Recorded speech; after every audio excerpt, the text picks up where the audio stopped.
You guys know I speak from my heart the moment I feel like I need to speak, because I feel like what I have experienced is going to help someone else. I just turned this camera on no matter where I'm at, so you guys are catching me right before I'm walking in to the gym. So I was thinking about how you heal after heartbreak, and for whatever reason I've had to experience heartbreak over and over, and I bet that you have too, and that's why you are here, because you saw heartbreak on the title and you want to heal. And that's what I'm here to do, is to help you get through those uncomfortable feelings. And that's the key, is the feelings. And you can try to do it on your own, right? Like I remember when I had to go through some healing. At the time, I was reverting to unhealthy options, binge eating, and just harming my body, drinking alcohol, other things too that I'm actually kind of embarrassed to admit. That's why I'm hesitating. It just not good things that like continue to harm me and make me feel worse. And now that it's gonna be years since I gave my life to Christ, now instead of reverting to all the bad stuff that is causing me more harm, or even like not doing anything, right? Like being depressed and in despair and in bed and crying and feeling heavy and stuck and wasting my life away in bed. Instead of that life, now I just think of God and Jesus. And it says in the Bible that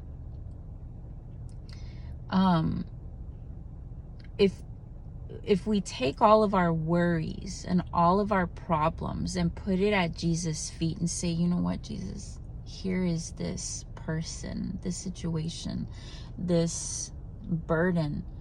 I can't carry it anymore, because if I do, I'm just going to stay in bed all day and waste away and be stuck and cause me to be lazy. And lazy is a sin. Like, you're not called to be lazy. You're called, that's against God's will for you. God will never want you to waste away feeling lazy and tired and depressed. That's not coming from God. That's coming from the enemy, from the darkness in this world. And so now when I experience heartbreak, it's like, here it is. Please take it from me. Somehow cause me to be in some supernatural peace and joy, knowing that you've got this. I trust you with this. I trust that you're gonna work things out, and you promise that you are the one fighting my battles, that everything I'm experiencing is not my battle, it's your battle. You've got it. And the more you can rest in that truth, that's why it says lean on the word. And I was like, wow, what does that mean? Why do people keep saying that? Lean on the word, lean on the word. The word is your truth. And when you first start reading the Bible, they're just words. They're just like these fairy tale stories that you've heard since you were a kid. It doesn't really feel true, because it's like, yeah, right, like this is fantasy stuff. And you have to think how long, you know, we've been on this planet. We've evolved so much. We've changed so much. Look at what technology is doing to our intelligence.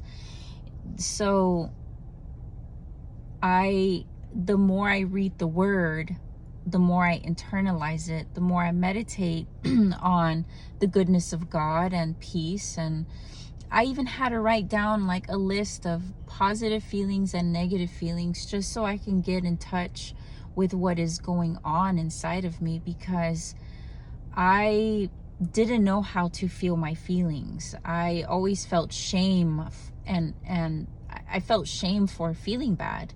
I felt weak if I cried, and being vulnerable, right? Like vulnerability was like, especially in Hispanic families, oh, that's a big no-no. Like, you don't cry.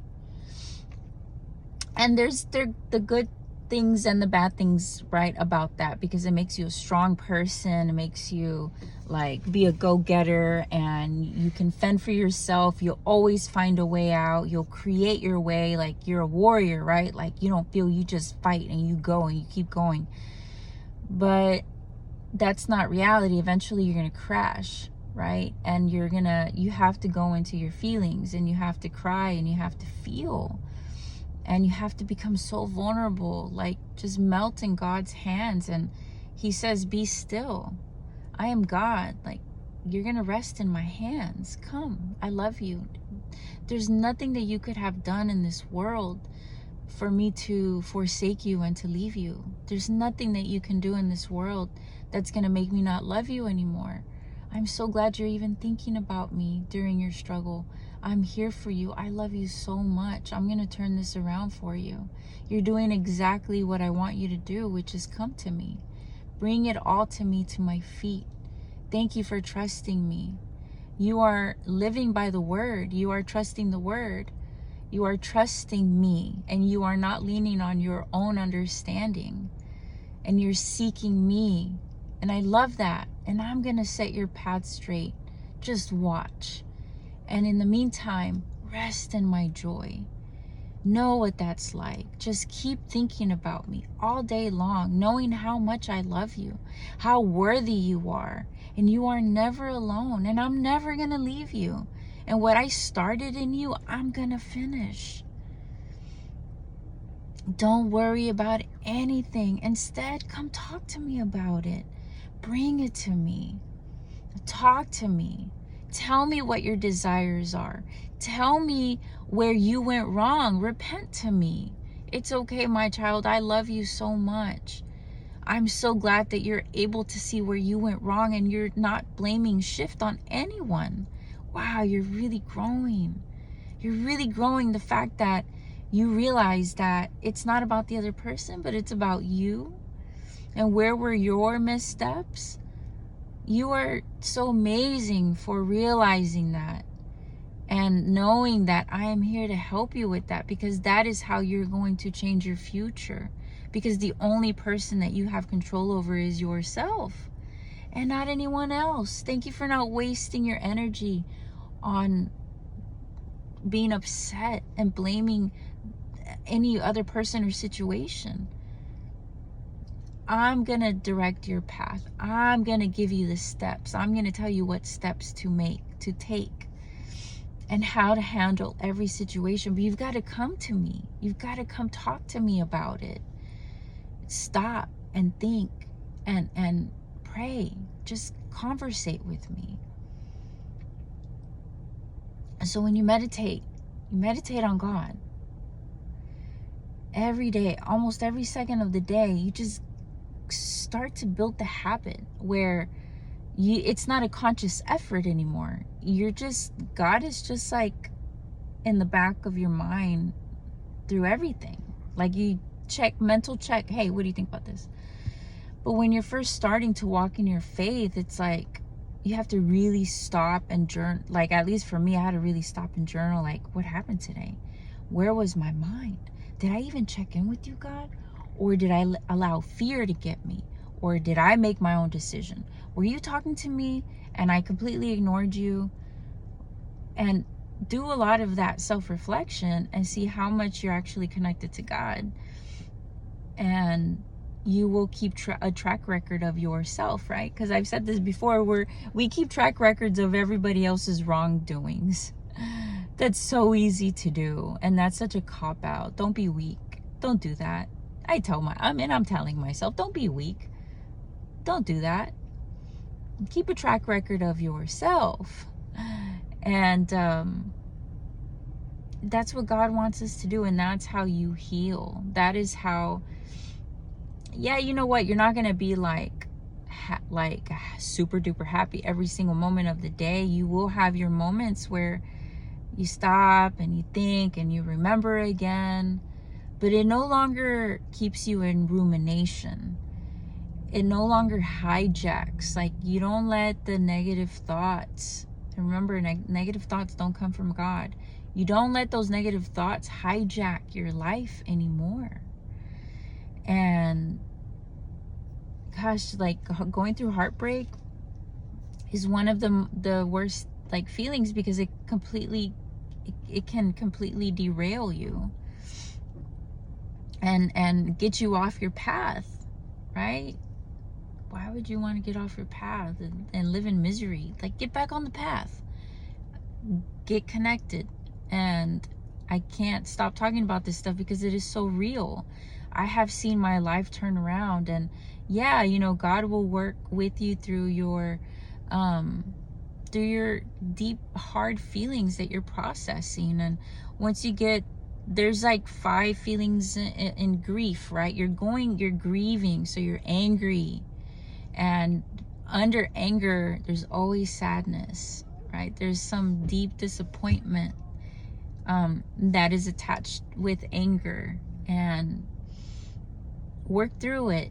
Ask God to help you through the anger for it to not cause you to sin, where if you allow anger to lead to revenge, that's causing you to sin, because the revenge is not for you.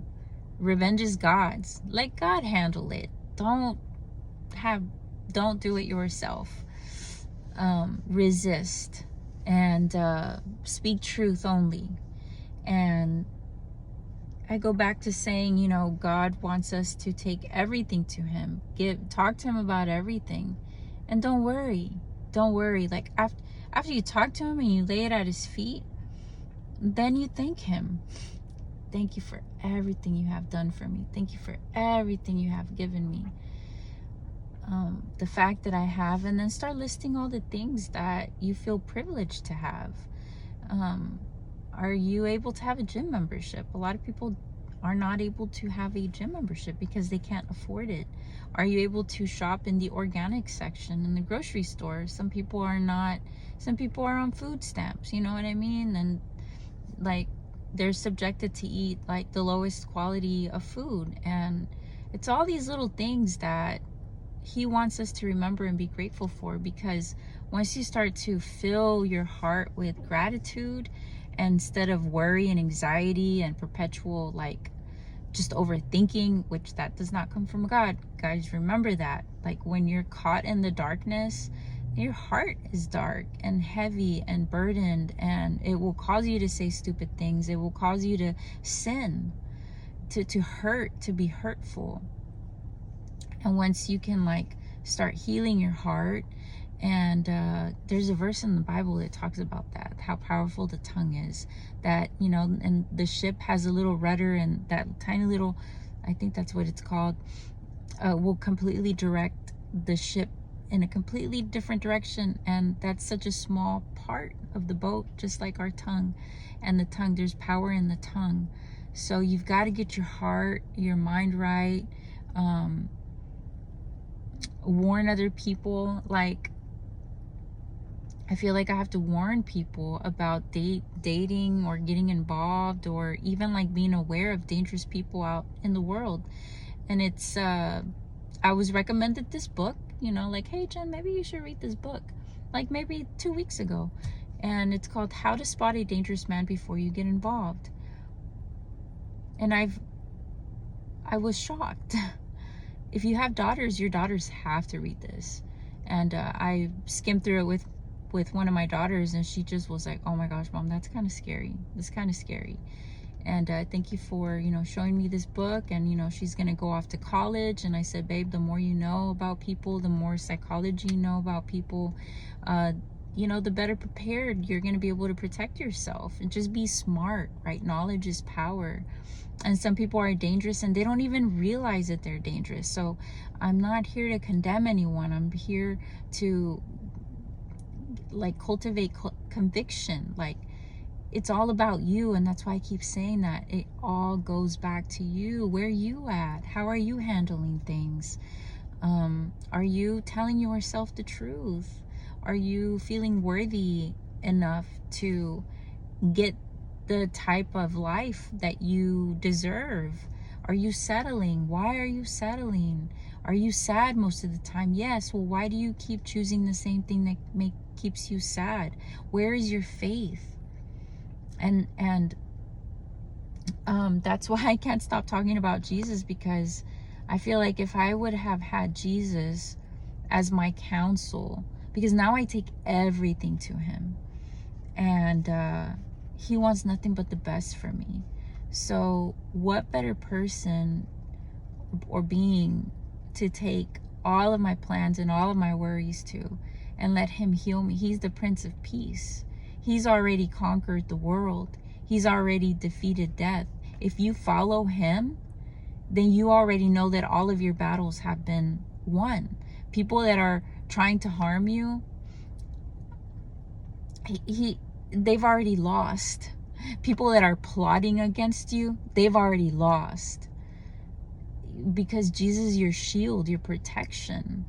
And take everything to him. I'm not saying you're going to be perfect. You're going to still make mistakes, and you forgive yourself, but you no longer feel that shame anymore, that condemnation, like, you piece of crap. You piece of crap person. How could you do that? God does not speak to us that way. Who do you think is telling you that? Where do you think that's coming from? So the moment you have the shield of Jesus, you will become so aware of every single thought and every single word, the power in the tongue, like everything you're telling yourself. And it's a self-reflection. Yeah, you're gonna shift.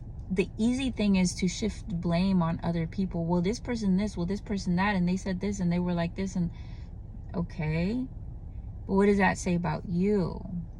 Because it's always going to come back to you, always.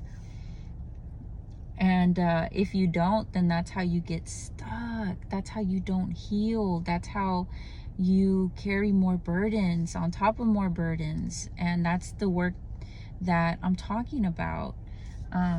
This video got really long. I just wanted to say that the way you heal heartbreak is by, if you're new to your faith, is by constant thinking of God and reading the Bible and becoming obsessed with it, really.